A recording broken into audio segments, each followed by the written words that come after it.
I'm happy to show you the cover. Yeah, the first one, these are the ones I was thinking that I was having back, true stories. I hurt my back really bad. I couldn't sit to write. So I thought I was standing writing, but it's exhausting. So I thought, I don't know if I'm going to be able to keep writing. Well, if I'm only going to pick one book to write, I'm going to write a book because the times are so, I feel difficult now. I don't think I'm alone in that. I thought I want to write something uplifting. I want to write a book where God wins. So this story, God gave me this. I swear. I swear to God. I swear to God, God gave me this story. So I wrote this very difficult because it was so, I cried a lot in writing this because it turned out to be true. I was just searching around the internet for something to write. I mean, everything about this was weird. Everything. Can you tell us about it?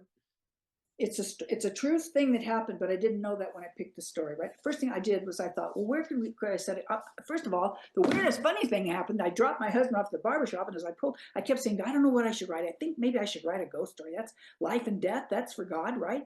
And I could maybe deal with that somehow in there. And I drove out of the parking lot, and on my nav screen, it said ghost story. And I swear to God, I didn't think like this is supernatural. I just thought, what in the hell? And I started kind of laughing. And I came back to him and I rode down the street and I realized if I turned my volume up, it was a radio, which I didn't know. But it was a song, Ghost Story. It was written by Clarkson, I think, Kelly Clarkson or one of those girls. And so I thought it was funny. So I came back, I told the story to him. He said, see, you got to write it now. I said, okay, I'll try to write it. So then I thought, well, where am I going to set it? England has lots of ghosts, right?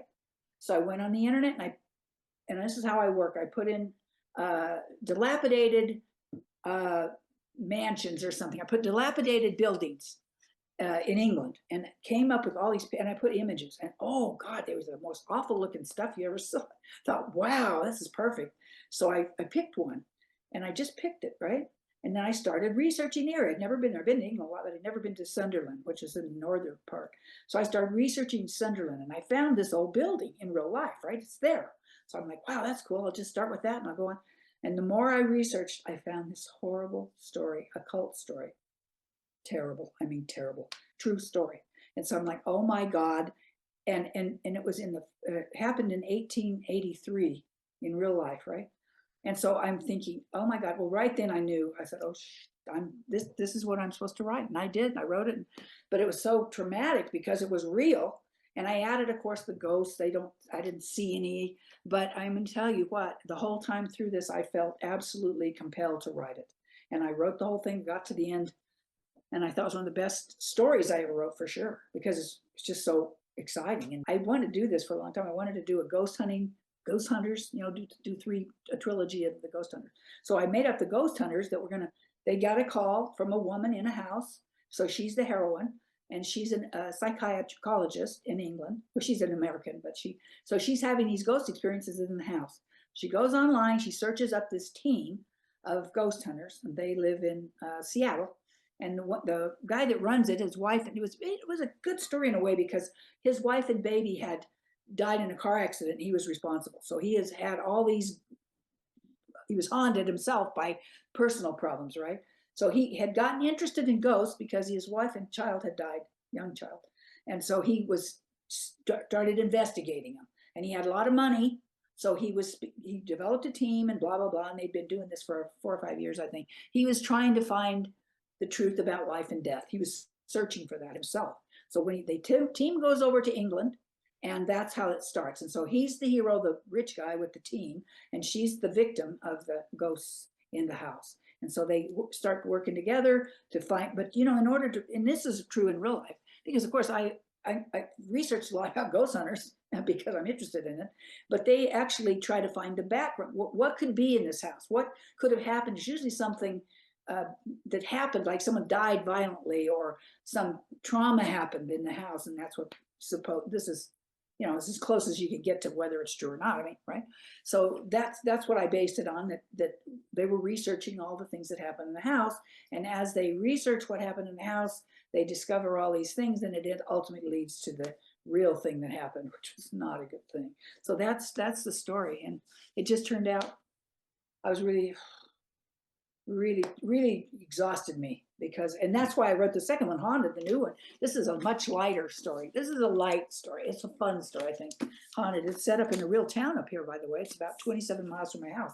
But I did a lot of research. It's considered the second most haunted town in Arizona. Yeah, so I really have a lot of interesting things that are true, and I like to write true stuff if I can in there. Tell us about that. Yeah, creating a haunted town. That's a whole character unto Oh, itself. I didn't. It's a real town. I just researched the town. I went up there. It started with 15,000 people in the 1870s, I think. It was a copper town. So then copper ran out and blah, blah, blah. And they had all these thousands of people died in this town. I mean, 9,000 people died in one spot. So it's got all this horrible stuff, but it's interesting, right? And so everybody, when you go up there, they have like the ghost hamburger joint, and they have all these bed and breakfasts that say they're haunted and everything. So everybody's into that up there. So when I went up, I researched the town, the background of it, and I wove it into so it's got fun facts, fun fact. Well, I'll tell you one fun fact. 9,000 people died in this hospital that was up there, right? I mean, various things. They had lots of deaths in the mines. See, it's a mining town. And under the town is 88 miles of mines. They collapsed, they exploded, they just killed people right and left. So they had so many dead people, they put them in, they cremated them, right? Then they put them in, they call the slag pile, which is what they used to make cement. So when they poured all the sidewalks, guess what? The bodies are in the sidewalks, the ashes of, yeah. So when you walk on the streets of Jerome, Arizona, you're walking on dead people. Now, I mean, if that isn't a good theory, good, it's interesting, right? Not exactly. Very. Yeah. So so it made a fun book to write. I mean, it's not as, because it's way back. It's 100 some years ago, right? So it's not like it's right on you. I mean, it's not right in your face.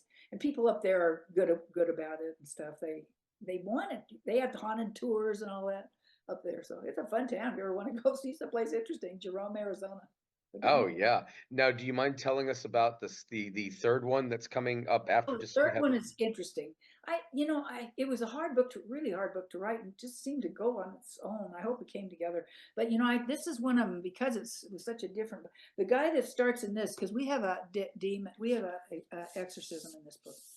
That's what we have, and I have a guy in there, former priest, who does it. And of course, I put real exorcisms in it, which is one reason it was so. This is not an easy book. I mean, I put a real exorcism in it with the words, Latin words, the whole thing. And it's, of course, I pared it down because they can be for days, weeks, and you don't have to be a priest. I learned a lot about exorcisms, which is why I'm cross. Yeah, you don't have to be a priest, but if you have a sort of an affinity to it, you can get permissions and stuff. Even if you're Catholic, you get permissions and stuff to do exorcisms. So anyway, this guy who's a former priest, he had a knack for doing it, which ran in his family because he was part Cajun and he's French and all that. He lives in, but he comes into the picture to help. He's a friend, comes in. Well, he got his own book in the third book because he was an interesting man, but he was hard to write because he's a former priest.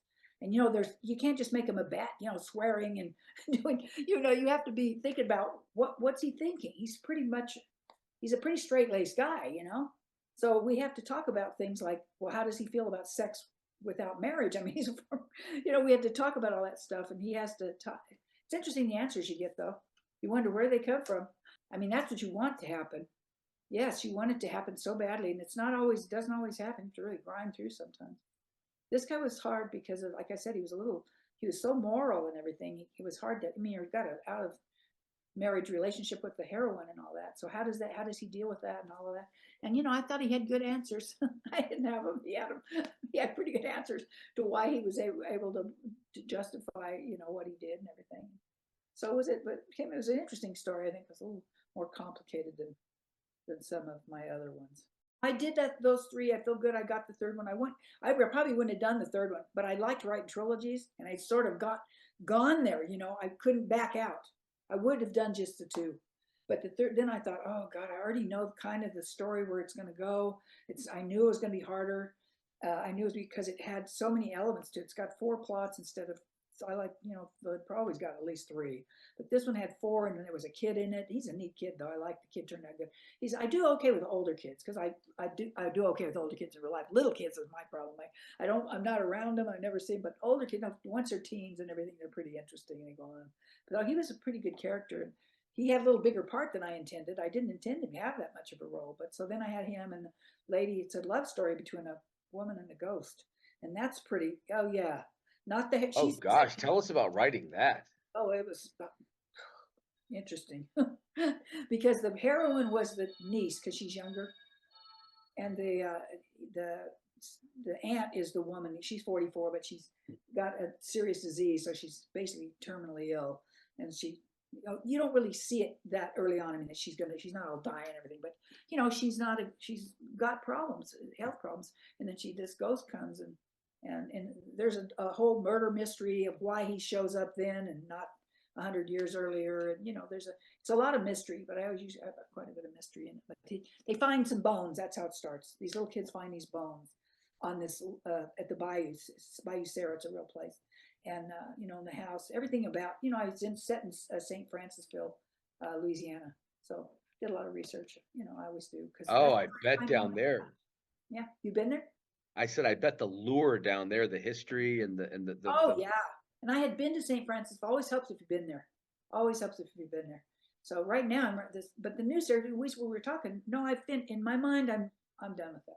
Did what I did. I'm still alive and kicking, and I feel good enough to write now again. So I think my agent's harping on me to make a new deal. But I just started a book, and I got an idea for I don't know how I got it. Maybe the bookstore here has got that same name, but I consciously didn't know. But I thought I'm going to write a book about this place, Peregrine Island. I'm always writing cold climate. I never do because I live in cold climate mostly. So I thought I'm gonna write a book set in the Caribbean, just for a change of pace, something different. So that's what I'm doing. I'm writing that. I call Peregrine. That'll end up to be at least Peregrine Island series. They'll never let me use that title, I don't think. But yeah, so I'm inventing an island. Of course, it's a real island somewhere, private island, privately owned. And I thought, okay, I research how far it is to the airports, how long it takes, how many employees. You have to do the whole thing because you're creating a whole business and a place people go and spend money and stuff like that. So it should be interesting. And then of course it's a murder mystery and all that stuff. I got two guys that work there with the hero that owns it. So I've already got my guys. That helps, see, right? Because now you got your guys, and you got to find the right woman for them. That's always the hard part. You got to find it. See, that makes it adventurous, like to me, because you got a guy, you know what he's like, but what woman's going to fit this guy? Got to be if they're the really neat guys like the guys I make. Like this guy's a billionaire in this book in the Peregrine. He owns this island. Well, he's got all these women, right? Why should he pick this one? What is it about this particular woman makes her different? And she didn't have to be more beautiful, I don't think. I don't think that's what it is with men. I mean, look at Elon Musk. I think he's been married a lot of times. I can imagine he have any woman he wants, right? But he's picking something about them that makes them special to him.